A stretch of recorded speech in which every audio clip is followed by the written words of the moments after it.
जय हिंद, जय भारत। कर्मचारी, पेंशनर्स और फैमिली पेंशनर्स की वेलफेयर से जुड़ी जानकारियों के साथ मैं रीना सुथार आप सभी का स्वागत करती हूँ। आज के इस वीडियो की शुरुआत करते हुए सबसे पहले बात कर लेते हूँ टॉपिक की, जिसकी जानकारी लेकर आज के इस वीडियो में आई हूँ। देखिए, हमारे माननीय प्रधानमंत्री जी की वो अपील जो उन्होंने हर एक देशवासी से की है कि हमें सोना, पेट्रोल और डीजल की खरीद पर कुछ सोचना जरूर से चाहिए। यानी अगर सोना खरीदना है, अगर जरूरी नहीं है तो नहीं खरीदना है, थोड़ा सा इंतजार करना है। और पेट्रोल और डीजल की खपत भी हमें कम करनी है। हालांकि 2-3 दिन पहले के एक वीडियो में मैंने यही अपील की थी कि हमें, अगर हमारा पैसा यानी रुपया गिरने से बचाना है, डॉलर को मजबूत होने से रोकना है, तो पेट्रोल और डीजल की खरीद पर ज्यादा से ज्यादा ध्यान देना चाहिए। ठीक उससे दूसरे ही दिन हमारे माननीय प्रधानमंत्री जी की यह अपील आई है। ऐसे में देखिए, आज हर जगह यह चर्चा है कि क्या 8वें वेतन आयोग यानी 8 सीपीसी पर कोई बड़ा संकट आ सकता है। क्या समय से आएगा 8वां वेतन आयोग? चलिए आज के इस वीडियो में विस्तार से इसके बारे में बात करते हैं। इसके साथ साथ हम बात करेंगे डिसेबिलिटी पेंशन पर जो एक बड़ी अपडेट आई है उसके बारे में। अगर आप डिसेबिलिटी पेंशनर्स हैं, आपकी डिसेबिलिटी 20% से कम है और आपको उसकी कोई भी पेंशन नहीं मिल रही है, तो आज का ये वीडियो आपके लिए बेहद ही उपयोगी साबित होने वाला है। मैं विस्तार से इसके बारे में बात करूंगी।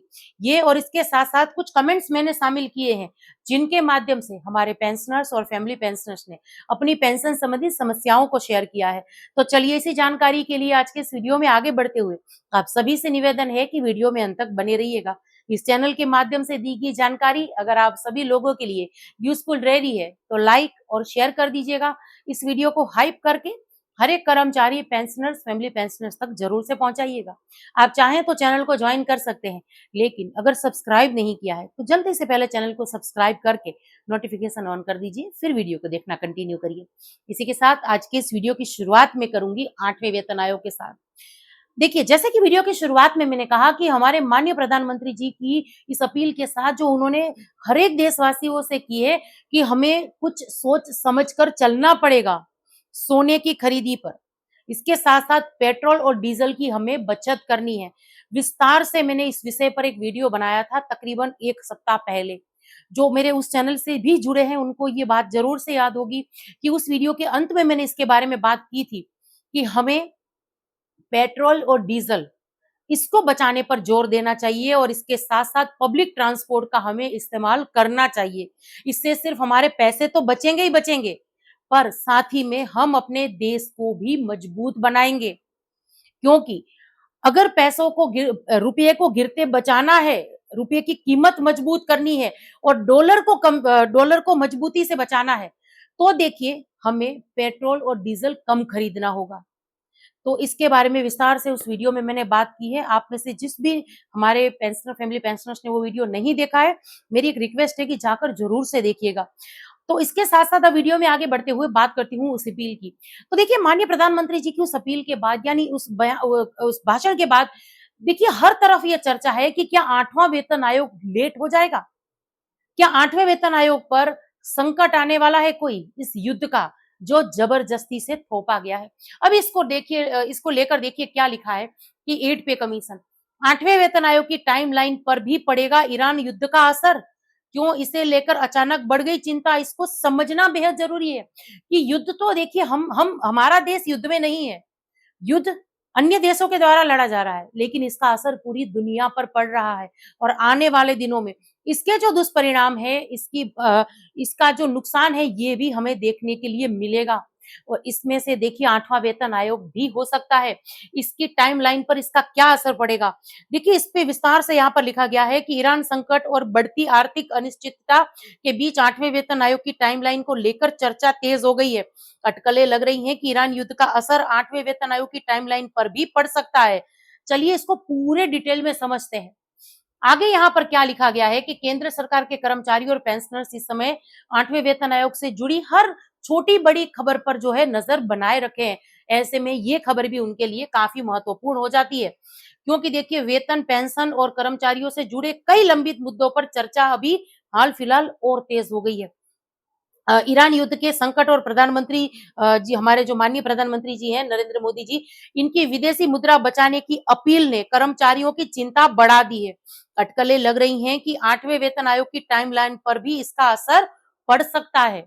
आगे देखिए, इसका यहाँ पर लिखा है कि ईरान संकट से जुड़कर क्यों हो रही है चर्चा ये। तो 8वें वेतन आयोग की प्रक्रिया ऐसे समय में चल रही है जब पश्चिम एशिया में ईरान से जुड़ा तनाव जो है वो बढ़ रहा है। इससे कच्चे तेल की कीमतें, शिपिंग लागत, महंगाई और विदेशी मुद्रा पर दबाव बढ़ने की चिंता बढ़ी हुई है। इसी वजह से कुछ लोगों के बीच ये सवाल उठ रहा है कि क्या सरकार इतना बड़ा खर्च फिलहाल टाल सकती है। मामला तब और चर्चा में आया जब माननीय प्रधानमंत्री श्री नरेंद्र मोदी जी ने हाल ही में लोगों से ईंधन बचाने, गैर जरूरी विदेशी यात्रा टालने और सोना खरीदने से बचने की अपील की है। तो इसको लेकर देखिए, यहाँ लिखा है कि क्या 8वां वेतन आयोग टल सकता है। तो फिलहाल सरकार की तरफ से ऐसा कोई संकेत नहीं है, यानी आधिकारिक सूचना नहीं है सरकार की तरफ से। लेकिन ये चिंता जताई जा रही है पूरी दुनिया के ऊपर जो ये संकट आया है उसको देखते हुए। अब हम और आप उम्मीद तो यही कर रहे हैं और प्रार्थना भी यही कर रहे हैं कि ये युद्ध जल्दी से जल्दी समाप्त हो, क्योंकि एक युद्ध हमें सालों पीछे ले जाता है। एक देश की आर्थिक अर्थव्यवस्था जो है वो कमजोर हो जाती है। तो युद्ध के अपने आप में भी बहुत नुकसान होते हैं।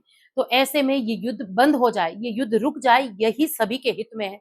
लेकिन अभी जो हाल फिलहाल स्थिति है उसी को देखते हुए ये सारी चर्चाएं जो है वो हो रही हैं और आज की इस वीडियो में इसी के बारे में बात की। इसी के साथ देखिए, फिर से मैं एक अपील करना चाहती हूँ कि हमारे माननीय प्रधानमंत्री जी ने जो ये बात रखी है हमारे सामने आज हर एक देशवासी के सामने कि हमें ईंधन बचाना चाहिए, हमें ऐसी चीजें, स्वदेशी चीजें खरीदनी चाहिए जो हमारे देश में ही बनी है। इससे जो हमारे देश के जो है कारीगर्स वगैरह हैं उनको रोजगार मिलेगा, हमारे देश का पैसा हमारे देश में ही रहेगा, जिससे देश भी मजबूत बनेगा। तो हमें इस बारे में ज़रूर से सोचना चाहिए। हालाँकि ये अपील तो अभी आई है, पर मैं कम से कम 1 से डेढ़ महीने पहले से मेरा जो वो दूसरा चैनल है उसके माध्यम से मैं हमारे हर एक जो सिविलियन है उनसे भी अपील करती आई हूँ कि पेट्रोल और डीज़ल जितना भी हो सके कम यूज़ करिए। पब्लिक ट्रांसपोर्ट का इस्तेमाल करिए। जहाँ-जहाँ मेट्रो है हमें उसका इस्तेमाल करना चाहिए। हम टैक्सी शेयरिंग कर सकते हैं, ऑटो शेयरिंग कर सकते हैं। काफ़ी ऐसी चीज़ें हैं जहाँ से हम अपना पेट्रोल, डीज़ल जो है उसका उपयोग बचा सकते हैं और ये ज़रूर से करना चाहिए। अब इस विषय पर आपका क्या सोचना है कमेंट्स के माध्यम से ज़रूर से शेयर करिएगा। अब वीडियो में आगे बढ़ते हुए बात करते हैं डिसेबिलिटी पेंशन को लेकर। देखिए, आप में से हमारे बहुत सारे पेंशनर्स ऐसे होंगे जो इस बात से सहमत होंगे कि वो रिटायरमेंट तो आ गए हैं, उनको डिसेबिलिटी भी है, लेकिन डिसेबिलिटी का जो परसेंटेज है वो 20% से कम होने की वजह से उनको पेंशन नहीं मिला है। और यहाँ तकलीफ किस बात की है? सही जानकारी ना होने की वजह से वो जो पेंशनर्स हैं, जो डिसेबिलिटी पेंशनर्स हैं, वो इसको लेकर कार्रवाई भी नहीं कर पा रहे हैं। अगर केस दर्ज करवाना है तो नहीं पता है कि कैसे केस दर्ज करवाना है। अगर हम केस दर्ज करवाएंगे तो जीतेंगे, नहीं जीतेंगे, कितना समय लग सकता है, कैसे क्या कार्रवाई करनी है, कहाँ पर जाकर इसको लेकर केस दर्ज करवाना है, कुछ भी इसको लेकर जानकारी नहीं है। इसीलिए देखिए, इस चैनल के माध्यम से मैं लगातार ये प्रयास कर रही हूँ कि हमारे डिफेंस के पेंशनर्स या फैमिली पेंशनर्स हैं, उनके लिए मैंने एक व्हाट्सएप लीगल ग्रुप बनाया है, जहाँ पर अगर किसी हमारे पेंशनर, फैमिली पेंशनर्स को लीगल एडवाइस चाहिए, तो उस ग्रुप में जुड़कर वो ले सकते हैं। इसके साथ फिर केस करना नहीं करना ये आपका अपना पर्सनल डिसीजन है, लेकिन आपको एक अच्छे एडवोकेट की एडवाइस ज़रूर से मिल जाएगी, फिर आप उसको लेकर अपना जो डिसीजन है उसको बना सकते हैं। लेकिन अब वीडियो में आगे बढ़ते हुए हम बात करते हैं Punjab and Haryana high court के इस बेहतरीन और एक महत्वपूर्ण डिसीजन की। देखिए, ये अभी 2-3 दिन पहले का ही एक मामला है। सेना से बीमारी के कारण बाहर हुए जवानों को हाई कोर्ट से राहत मिली है। 20% से कम दिव्यांग भी पेंशन का हकदार है, यानी डिसेबिलिटी पेंशन 20% से कम भी है तो भी डिसेबिलिटी पेंशन मिलेगी। अब किन केस में मिलेगी, चलिए उसको भी विस्तार से समझते हैं। और ये डिसीजन ऐसे समय में आया है जहां ऑलरेडी जो डिसेबिलिटी पेंशनर्स हैं उनकी जीत हो चुकी है। आप सभी को पता है कि केंद्र सरकार ने कुछ बंच में ऐसे डिसेबिलिटी पेंशन के केस थे, जिनको पहले दिल्ली हाई कोर्ट गए थे, लेकिन वहां से भी जो है उनकी जीत हुई थी। फिर बाद में फाइनली कोर्ट के माध्यम से भी जो ऐसे पेंशन के मामले थे वहां पेंशनर्स की जीत हुई है, डिसेबिलिटी पेंशनर्स की जीत हुई है। तो ऐसे समय में ऐसे डिसीजन आना काफी महत्वपूर्ण हो जाते हैं।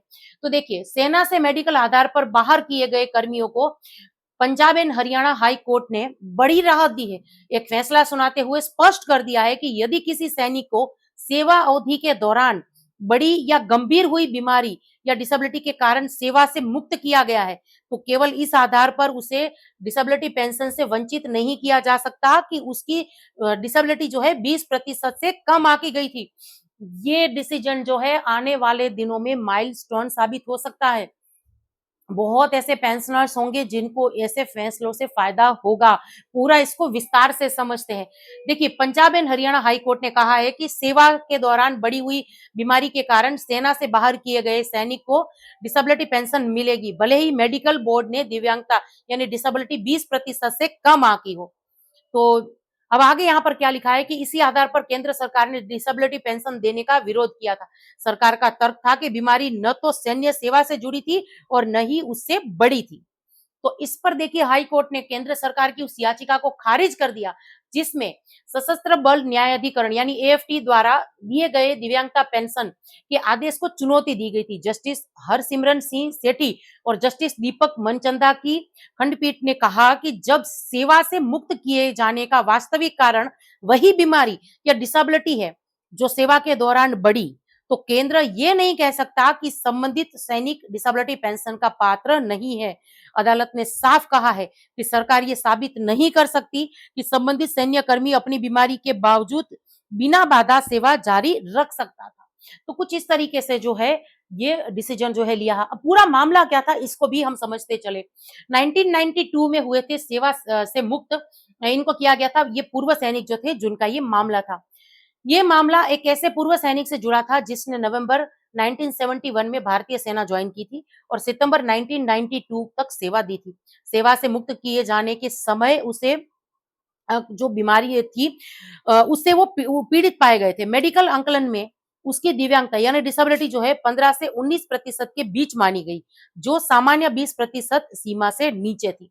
इसी वजह से जो है केंद्र सरकार ने या रक्षा मंत्रालय ने या आर्मी ने उनको जो है डिसेबिलिटी पेंशन देने से मना कर दिया था। जब उन्होंने कोर्ट का दरवाजा खटकाया तो वहां से इस पेंशनर्स को जीत मिली और इनके हक यानी इनका जो डिसेबिलिटी पेंशन था उनको मिला। ऐसे बहुत सारे मामले लगातार हमारे सामने आ रहे हैं और आने वाले दिनों में भी हम इसके बारे में लगातार बात करते रहेंगे क्योंकि ये हर एक मुद्दे हमारे भूतपूर्व सैनिक और उनके परिवारों से जुड़े हैं और हमें उसके बारे में जरूर से बात करनी चाहिए। आप इसके बारे में क्या सोचते हैं कमेंट्स के माध्यम से जो है अपने विचार जरूर से साझा करिएगा। इसी के साथ वीडियो में आगे बढ़ते हुए कुछ कमेंट्स देख लेते हैं।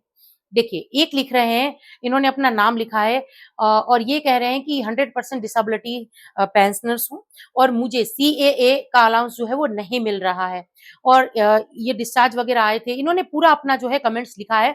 तो मैं इनको देखिए यहीं पर एक एडवाइस देना चाहती हूँ। सबसे पहली बात कि अगर ऐसे कोई भी पेंशनर्स हैं, फैमिली पेंशनर्स हैं जैसे कि अभी मैंने कहा कि लीगल एडवाइस चाहिए तो आप हमारे व्हाट्सएप ग्रुप से जुड़ सकते हैं। फिर आप एडवोकेट सर से बात करके डिसीजन बना सकते हैं। फिर नहीं चाहें आप तो उस ग्रुप से आप रिमूव भी हो सकते हैं। उस ग्रुप में हम जो ऐसे फैसले वगैरह जो आते हैं कोर्ट के ऑर्डर वगैरह उसको भी जो है शामिल करते रहते हैं ताकि पेंशनर फैमिली पेंशनर्स को इसके बारे में पता चले। अब चलिए इसका जवाब दे देती हूँ। ये हमारे जो पेंशनर्स हैं ये लिख रहे हैं कि सीएए का अलाउंस इनको नहीं मिल रहा है जो इनको मिलना चाहिए। तो सर आपको क्या इसको लेकर कार्रवाई करनी चाहिए? आपके डिस्चार्ज बुक और आपका पीपीओ की अपलोड करके आपको स्पर्श पीसीडीए से इसको लेकर कंप्लेन दर्ज करानी है। अगर 1 महीने के अंदर-अंदर आपको जवाब नहीं मिलता तब आप सीपी ग्राम के थ्रू इसको लेकर कंप्लेन दर्ज करा सकते हैं। अगर हमारे किसी भी डिसेबिलिटी पेंशनर्स भाइयों को कंप्लेन दर्ज कराने में कोई भी तकलीफ आती है वो हमसे संपर्क कर सकते हैं, हम जरूर से मदद करेंगे। चलिए अगला कमेंट है। एक लिख रहे हैं कि क्या डीएससी को 13 साल और 6 महीने पेंशन मिलेगा? प्लीज आप इसके बारे में बताइए और अपना फोन नंबर स्क्रीन पर जरूर से दीजिएगा। तो देखिए डीएससी से जो रिटायर होकर आए हैं और सर्विस जो है 13 साल और 6 महीने ही है, ऐसे में भी पेंशन को लेकर आप जो है केस दर्ज करा सकते हैं। अभी इसको लेकर आप एडवोकेट सर से एक बार बात कर लीजिए और जैसे कि मैंने अभी कहा कि व्हाट्सएप ग्रुप जो हमारा है आप उसमें भी ऐड होकर जो है इसके बारे में बात कर सकते हैं। मैं अपना मोबाइल नंबर भी शेयर कर देती हूँ 9157075843। ये मेरे मोबाइल नंबर है, इसी ये मेरा व्हाट्सएप नंबर भी है और आप इसके बारे में हमसे बात कर सकते हैं। चलिए सबसे आखिर में ये कमेंट एक लिख रहे हैं कि महोदया मेरी दादी जी को बहुत कम राशि मिली है यानी डीए का एरियर जो है वो बहुत कम मिला है, 895 रुपीज से भी कम आया है। देखिए अगर बेसिक कम है तो डीआर का एरियर जो है वो भी कम बना होगा। और क्योंकि इस बार सिर्फ 2% की बढ़ोतरी हुई है, तो ज़्यादा बढ़ोतरी हमें एरियर्स में भी नहीं दिख रही है या हमारी पेंशन में भी नहीं दिखेगी। तो एरियर्स ज़्यादा ऐसे में नहीं बना है। और यही वजह है कि देखिए जब केंद्र सरकार के द्वारा 2% या 3% की जब बढ़ोतरी की बात आती है, डिसीजन लिया जाता है, अनाउंस हो जाता है, तो इसको लेकर हम वीडियो बनाते हैं। आपकी बेसिक चाहे सर्विस पेंशनर्स हों, चाहे फैमिली पेंशनर्स हों, इनकी बेसिक के हिसाब से इनकी पेंशन में हर महीने कितनी बढ़ोतरी होगी, एरियर कितना बनेगा, 3 महीनों का है तो 3 महीनों का, 4 महीना का है तो 4 महीनों का, ये सारी जानकारी देते हुए वीडियोज़ हम अपने चैनल पर ज़रूर से अपलोड करते हैं। तो जिन्होंने भी ये कमेंट किया है, आपको मेरे चैनल पर एक डीआर को लेकर डिटेल में टेबल मिल जाएगी, जिसमें मैंने सर्विस पेंशनर्स और हमारी फैमिली पेंशनर्स के बारे में बात की है। आपको उस टेबल से ज़रूर से मदद मिलेगी। उससे आप ये जान पाएँगे कि आपको जो एरियर मिला है, वो सही है या गलत है। अगर एरियर कम मिला है, तो आप इसको लेकर सीपी ग्राम के थ्रू ज़रूर से कंप्लेंट दर्ज करा सकते हैं। तो चलिए, यही कुछ जानकारी थी जिसको लेकर आज के इस वीडियो में आई थी। अब ये जानकारी आप सब लोगों को कैसी लगी, कमेंट्स के माध्यम से ज़रूर से शेयर करिएगा। इसी के साथ आज के इस वीडियो से विदा लेती हूँ। जय हिंद।